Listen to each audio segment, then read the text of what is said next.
பர்திமேயு சுவிசேஷ ஊழியங்கள் வழங்கும் நற்செய்தி நேரம். தேவ செய்தி பாஸ்டர் ஆர். அகஸ்டின். இந்த நாளில் உங்களோடு பேசி வருகிறேன். அந்நியரை உபசரிக்கிற பண்பிலே முறுமுறுக்காமல் இருந்த ஒரு குடும்பத்தை உங்களுக்கு காண்பித்தேன். சுனேமியாள், அவருடைய புருஷன் பேர் எழுதப்படலை. இருவரும் அந்த ஒருமனப்பட்ட ஆவியோடு உபசரித்தார்கள். அந்த குடும்பத்தில் இல்லாத ஒரு ஆசீர்வாதத்தை தேவன் தந்தார். மரித்தும் உயிரோடு எழுப்பி கொடுத்தார் என்று சொன்னேன். இப்போ உங்களுடைய வேதாகமத்தை எங்கே இருந்தாலும் சரி, இந்த நிகழ்ச்சியை பார்க்கிற நீங்கள் தயவு செய்து உங்கள் வேதாகமத்தை கையில் எடுத்துக்கிட்டு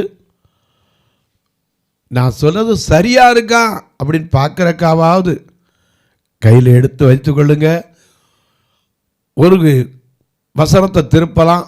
ஆதியாகமத்தின் புஸ்தகம் 18ஆம் அதிகாரத்திற்கு உங்களுடைய வேதத்தை திருப்பிக் கொள்ளுங்கள். நம்முடைய முற்பிதாக்களில் ஒருவரான ஆபிரகாமும் சாராயும் உபசரித்த அந்த விதத்தை குறித்து அவங்களுக்கு சம்பந்தமே கிடையாது. இவளாவது வீட்டுக்கு வரும்போது, அந்த ஊருக்கு வரும்போது பார்த்தா, ஒரு நாள் போய் சாப்பிட கூப்பிட்டா, அதுக்கு பின்னாடி புருஷன்ட்ட பேசி தான் வீட்டில் ஒரு மாடியை கட்டி அந்த அறையை கட்டி கொடுத்தா. ஆனால் இவங்களை யாருன்னே தெரியாது ஆபிரகாமுக்கும். அவங்க வர்றதை பார்த்த உடனே அந்நியரை உபசரிக்கணுங்கிற பண்புக்கு ஒரு எடுத்துக்காட்டாக நடந்து கொண்ட அந்த குடும்பத்தை குறித்து நாம் தியானிக்க போகிறோம். ஆதியாகமம் 18ஆம் அதிகாரம் முதல் வசனத்திலிருந்து அப்படி திருப்பி வச்சுக்கிறீங்களா? அப்படி எல்லாரும் எடுக்கிற வரைக்கும் நீங்களும் நானும் பாடுவோம்.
ஸ்தோத்திரம் செய்கிறதில்ல நாமத்தின் ஆதரவு. எல்லாம் எடுத்திருப்பீங்க. வாசிக்கலாமா? ஆதியாகமம் 18:1-2. பின்பு கர்த்தர் மம்ரேயின் சமபூமியிலே அவனுக்கு தரிசனமானார்.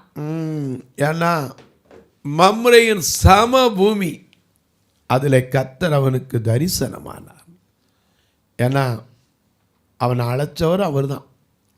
நீ எல்லாத்தையும் விட்டுட்டு என்ன செய்ய, நான் உனக்கு காண்பிக்கிற இடத்துக்கு போ, நான் உன்னை பெரிய ஜாதியாக்குவேன், உன்னை ஆசீர்வதிப்பேன், உன் பேரை பெருமைப்படுத்துவேன், நீ ஆசீர்வாதமா இருப்பாய், உன் சந்ததி உனக்குள் என்ன செய்யப்பட்டிருக்கும், ஆசீர்வதிக்கப்பட்டிருக்கும் அழைத்தவர். அழைத்து எல்லாத்தையும் நம்பி வந்து எத்தனையோ பாடுகளை கடந்து வந்து ஒரு கூடார வாசல்ல உட்கார்ந்து இருக்கிறார். ஏன்னா அப்பதான் கர்த்தர் அவனுக்கு மம்ரேயின் சமபூமியில் என்ன செய்தார், தரிசனமானார். அவன் பகலின் உஷ்ண வேளையில், கர்த்தர் தரிசனத்தை பார்த்தவன் எங்க உட்கார்ந்து இருக்கானா, கூடார வாசல்ல. இன்னைக்கு நம்மளால ஊழியம் செய்யறேன்னா அதுக்குள்ள ஏசி ரூம்ல தான் உட்காருவோம், வேற எங்கேயும் என்ன செய்ய மாட்டோம், உட்கார முடியாது. அவன் எங்க உட்கார்ந்துருக்கான், கூடார வாசல். ஏன்னா அவங்களாம் எப்படி வாழ்ந்தவங்க, அந்நியரும் பரதேசிகளுமாய் வாழ்ந்தவர்கள். இன்னைக்கு ஊழியக்காரன் எத்தனை பேர் என்னையும் சேர்த்தோன்னு சொன்னால் அந்நியனா பரதேசியாக இருக்க முடியும். அந்நியனும் பரதேசினா எந்த ஊர் நமக்கு என்ன கிடையாது, சொந்தமே கிடையாது.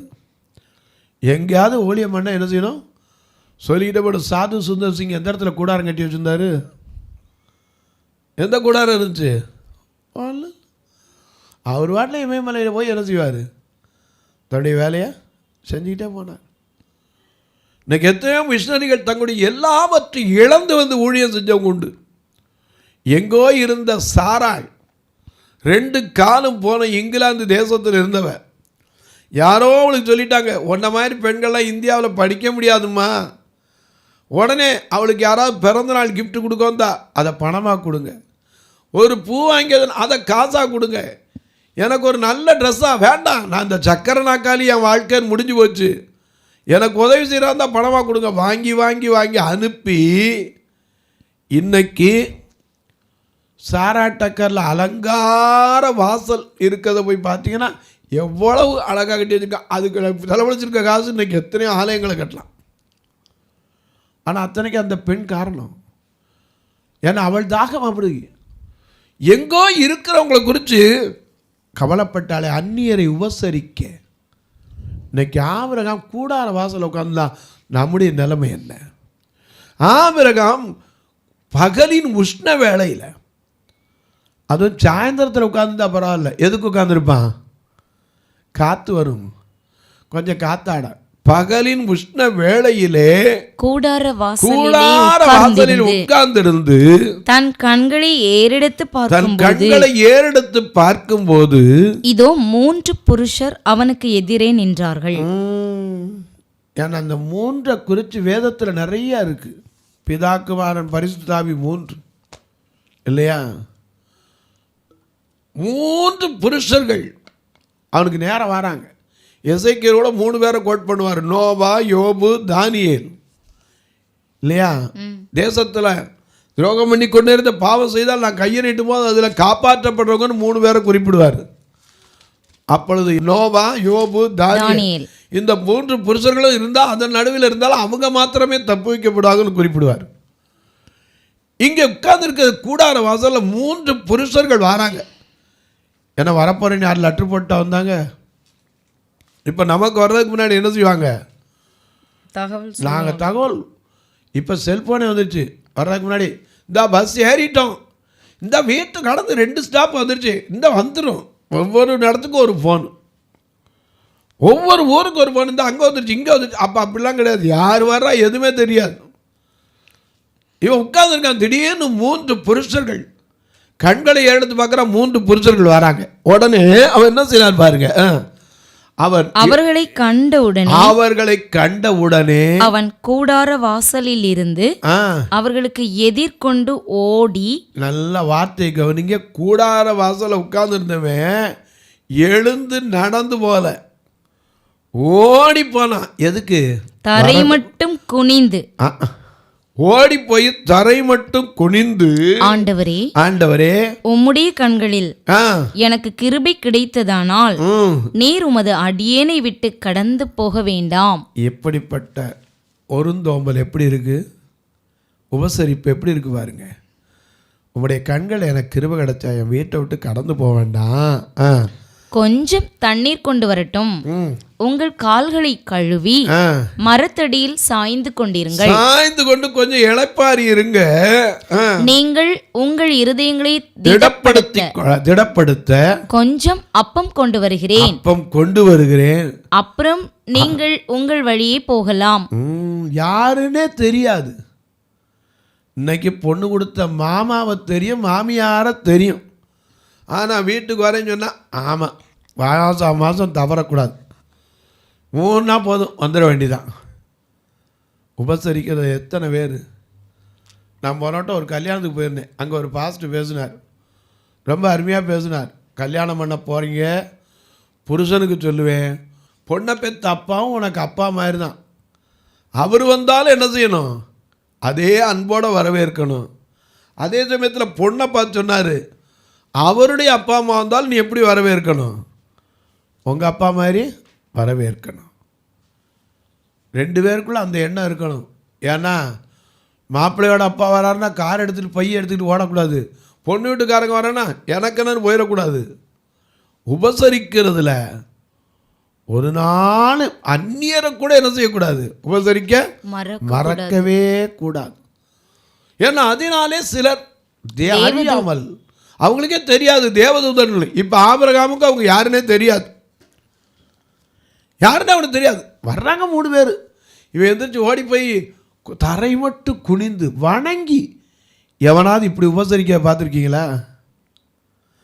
நாம் போய் கூப்பிடுவோம், வாங்க அவங்க வீட்டில் சாப்பிட வர்றது, ஏன்னா அவன் வரமாட்டான்னு தெரியும், அதனால கூடுவோம். ஒரு தரத்துக்கு 2 தடவை வந்தாலும் அதுக்கப்புறம் கூப்பிட்றாத வந்துட போகிறாரு அப்படின்றோம். எனக்கு கண்வானவளே, நம்மகிட்ட வரும்போதே இன்னொரு வச்சுருப்போம், இந்த நேரத்துக்குள்ளே சாப்பிட வரீங்க அப்படின்னு ஒரு முடிவு. அதேமாதிரி வரும்போது சாப்பிடாமல் வரப்போகிறாங்க, எல்லாம் சாப்பிட்டு தான் வந்திருப்பாங்க. நம்ம மனசை நம்மளை திடப்படுத்திக்கும். அவன் சொன்னான், கொஞ்சம் உட்காந்துருங்க, நான் போய் உங்களுக்கு அப்பம் கொண்டு வரேன், சாப்பிட்டுட்டு அப்புறம் நீங்கள் போங்க ஐயா. தயவுசெய்து என்ன செய்யாதீங்க, சாப்பிடாம போகாதீங்க. இவ்வளோ உபசரித்தான். வாசிங்க. அவன் உடனே போய் நீங்கள் உங்கள் இருதயங்களை திடப்படுத்திக் கொண்டு கொஞ்சம் அப்பம் கொண்டு வருகிறேன், அப்புறம் நீங்கள் உங்கள் வழியே போகலாம் என்றான். இதற்காகவே அடியேன் இடமுறைக்கும் வந்தீர்கள் என்றான். எப்படி? இதற்காகவே கொஞ்சம் சாப்பிட்டு தங்கி இளைப்பாரி போகிறதுக்காகவே என் வீட்டுக்கு வந்திருக்கேன். சரிப்பா, இதுக்கு தான் என் வீட்டுக்கு வருவியா? அங்கேருந்து வந்தால் இங்கே சாப்பிட்டு கிடக்கலாம், ஏன்னா ஒருத்தர் இருக்கான் அப்படின்னா சொல்றீங்களா? இவன் சொன்னா, இதற்காகவே அடியனுடைய வீட்டுக்கு வந்திருக்கீங்க. அதற்கு அவர்கள் நீ சொன்னபடி செய் என்றார்கள். அவங்க சொன்னாங்க, நீ சொன்னபடி செய்ப்பா, ஏன்னா இப்படி வணங்கி குனிஞ்சு வணங்கி தரையில் விழுந்து கேட்குறிய, சரி போய் சொன்னபடி செய்ப்போம். அப்பொழுது ஆபிரகாம் தீவிரமாய் கூடாரத்தில் சாராளிடத்திற்கு போய், நீ சீக்கிரமாய் 3 படி மெல்லிய மாவு எடுத்து பிசைந்து. நல்லா கவனிங்க, சாராளி எத்தனை வயசுக்காரி? 90 வயசு. இவன்ட்ட போய் 3 படி மாவு எடுத்து பிசைன்னா என்ன சொல்லுவா? இப்போ நம்ம வீட்டில் இருக்கிற அம்மாட்ட சொன்னால் என்ன சொல்லுவாங்க? உடனே செய்கிறேன் அப்படின்னா சொல்லுவாங்க. யாரோ வந்திருக்கானா, அவன் யாருன்னு தெரியாது, இவன் உட்கார வச்சுருக்கானா, இவருக்கு உடனே என்ன செய்யணும்? நான் அப்பம் செஞ்சு கொடுக்கு. இது வேலை இல்லையா அவனுக்கு?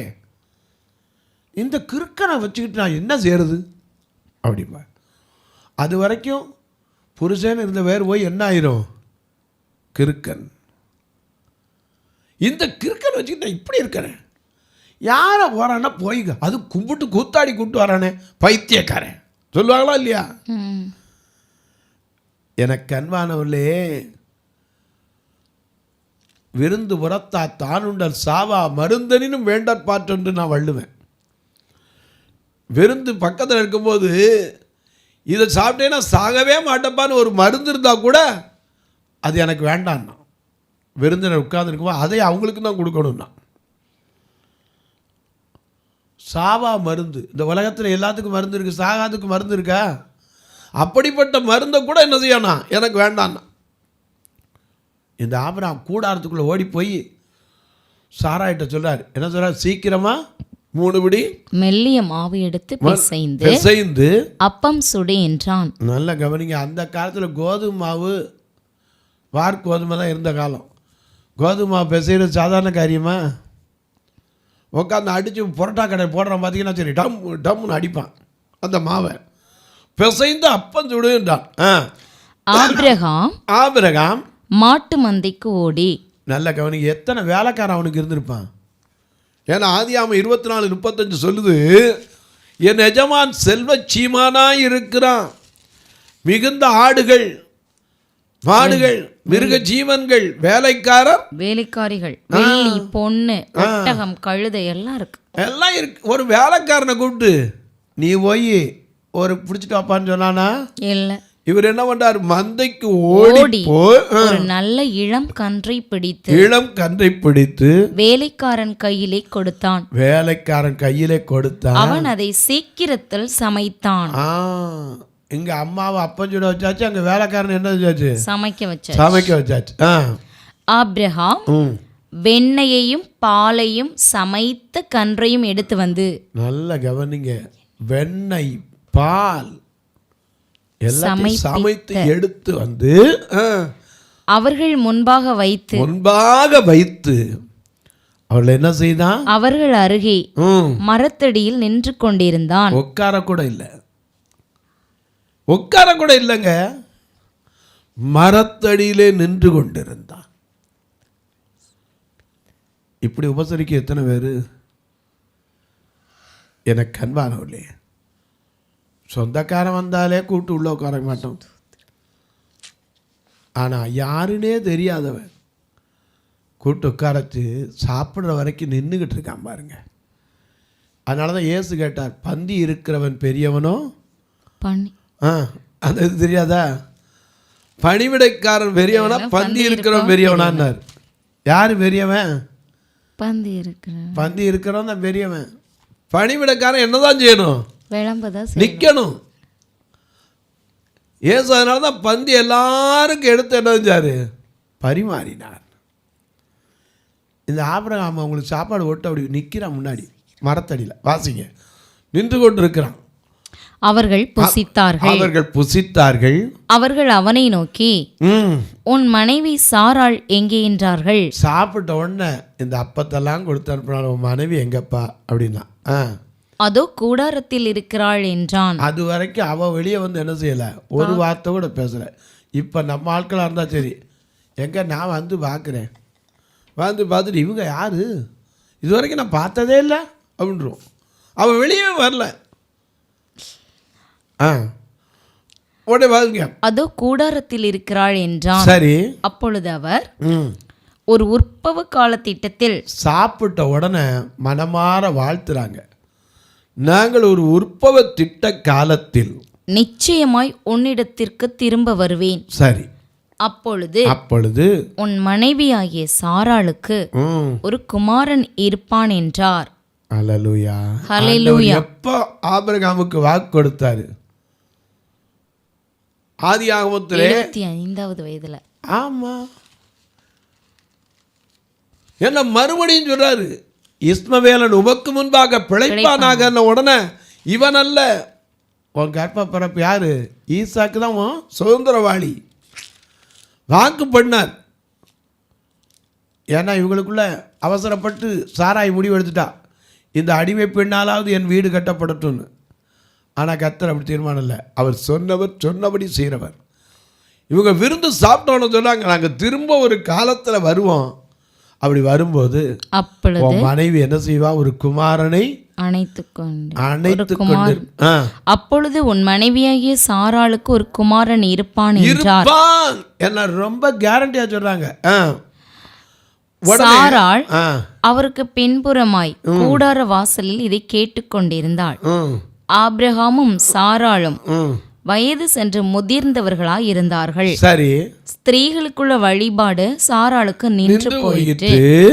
ஆகையால் சாராள் தன் உள்ளத்திலே நகைத்து. நல்ல கவனிங்க, வெளியே நகைக்கல, மனுஷனுடைய உள்ளத்துக்குள்ள இருக்கிறது என்ன? வந்தவங்க சாப்பிட்டு பேசாமல் போவானா? நான் கிளவி ஏதோ சோத்தை தின்னுட்டு போவாங்கன்னு பார்த்தா நான் ஒரு பிள்ளைய பெற போகிறேன்னா நடக்கக்கூடிய காரியத்தை பேசுனாங்களா? உள்ளத்திலே நகைத்தாள். நான் கிழவியும் என் ஆண்டவன் முதிர்ந்த வயதுள்ளவருமான பின்பு எனக்கு இன்பம் உண்டாயிருக்குமோ என்றார். ஆனா அவங்க சொன்னாங்க. அப்பொழுது கர்த்தர் ஆபிரகாமை நோக்கி, சாராள் நகைத்து நான் கிழவியா இருக்க பிள்ளை பெறுவது மெய்யோ என்று சொல்வானேன். கர்த்தரால் ஆகாத காரியம் உண்டோ? 14ஆம் வசனத்துல அதான் பார்க்கிறோம். கர்த்தரால் ஆகாத காரியம் ஒன்றும் கிடையாது. ஏன்னா நாம பாடுவோம், என்ன பாடுறோம்? ஆகாதது ஒன்றும் ஏதுமில்லை உம்மால், ஆகாதது ஒன்றுமில்லை, ஆகாதது என்று ஏதுமில்லை உம்மால், ஆகாதது ஒன்றுமில்லை. எல்லாம் கூடுமே, உம்மாலே எல்லாம் கூடும், கூடாதது ஒன்றுமில்லை, உம்மால் கூடாதது ஒன்றுமில்லை.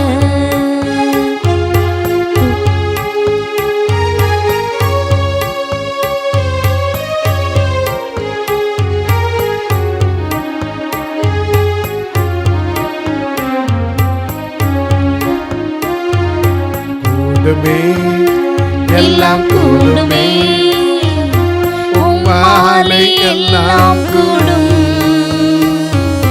கூடாதது ஒன்றுமில்லை, உம்மால் கூடாதது ஒன்றுமில்லை. கர்த்தரால் ஆகாத காரியம் ஒன்று உண்டோ? நீங்கள் இன்னைக்கு அந்நியரை உபசரிச்சு பாருங்க, ஒரு அற்புதத்தை அவங்களுக்கு மட்டும் இல்லை உங்களுக்கும் செய்வார். ஆனால் முறுமுறுப்பு இல்லாமல் உபசரிக்கணும்.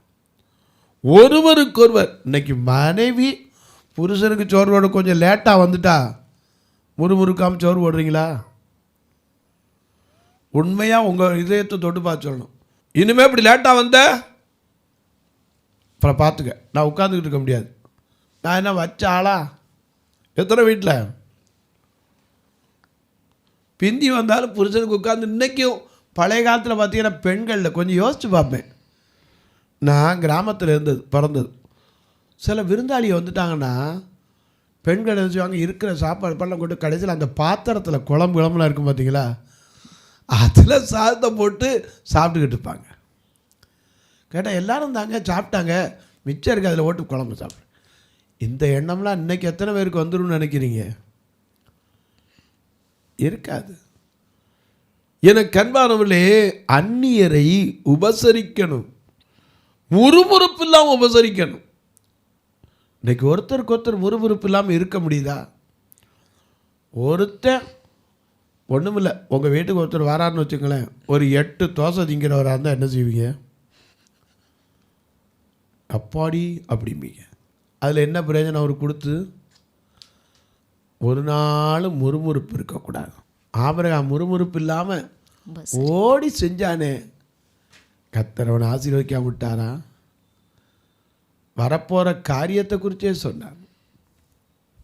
இன்றைக்கு சொல்லுவேன், நாம் இந்த வாழ்கிற காலத்தில் நம்மகிட்ட இருக்கிற ஒரு பெரிய மோசமான குணம் என்னென்னா முறுமுறுக்கிறது. அது இஸ்ரவேல் மக்கள்கிட்ட இருந்துச்சு, இன்றைக்கி நம்மகிட்ட போயிடுச்சா? அதனால தான் பேதுரு எழுதி வச்சுட்டு போனார், நீங்கள் ஒருவருக்கொருவர் என்ன செய்யுங்க, முறுமுறுப்பு இல்லாமல் உபசரியுங்கள்.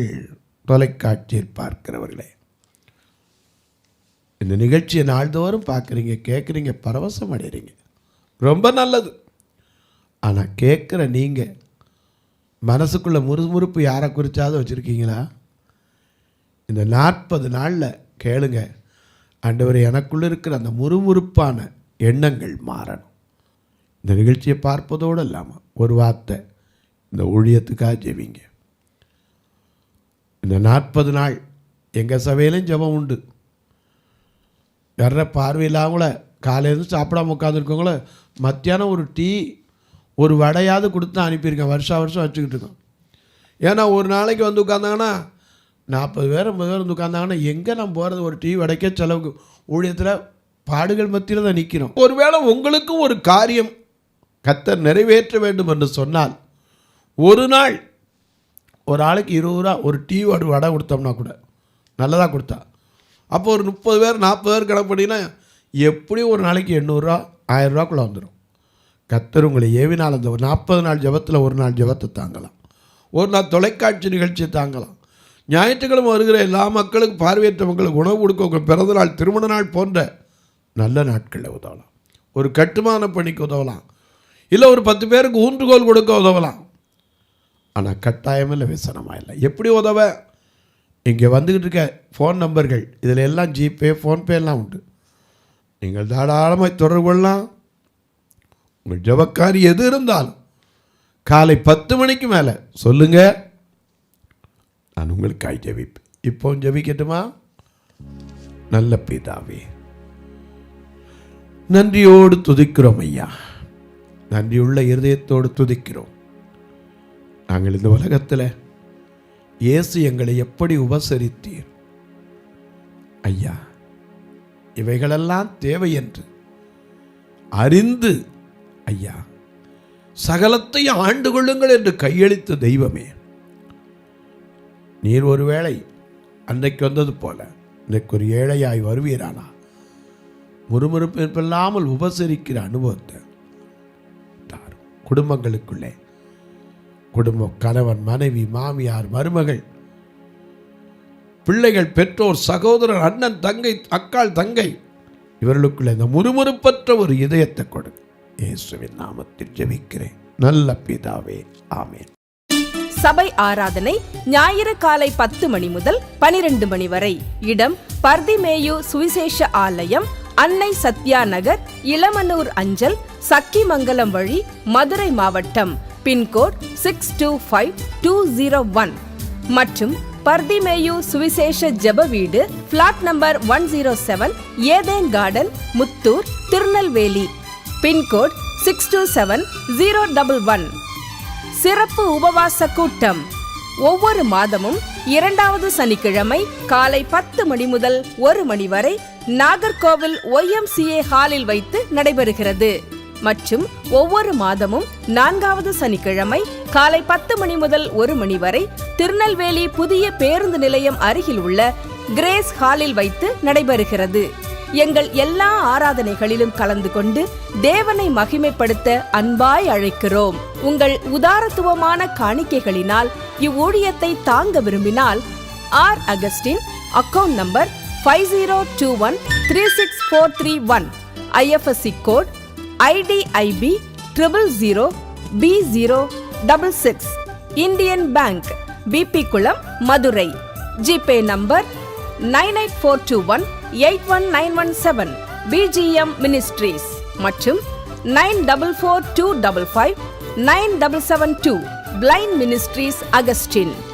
உங்கள் தொடர்புக்கு பாஸ்டர் ஆர் அகஸ்டின், பர்திமேயு சுவிசேஷ ஊழியங்கள், நாகமலை, புதுக்கோட்டை, மதுரை 625019.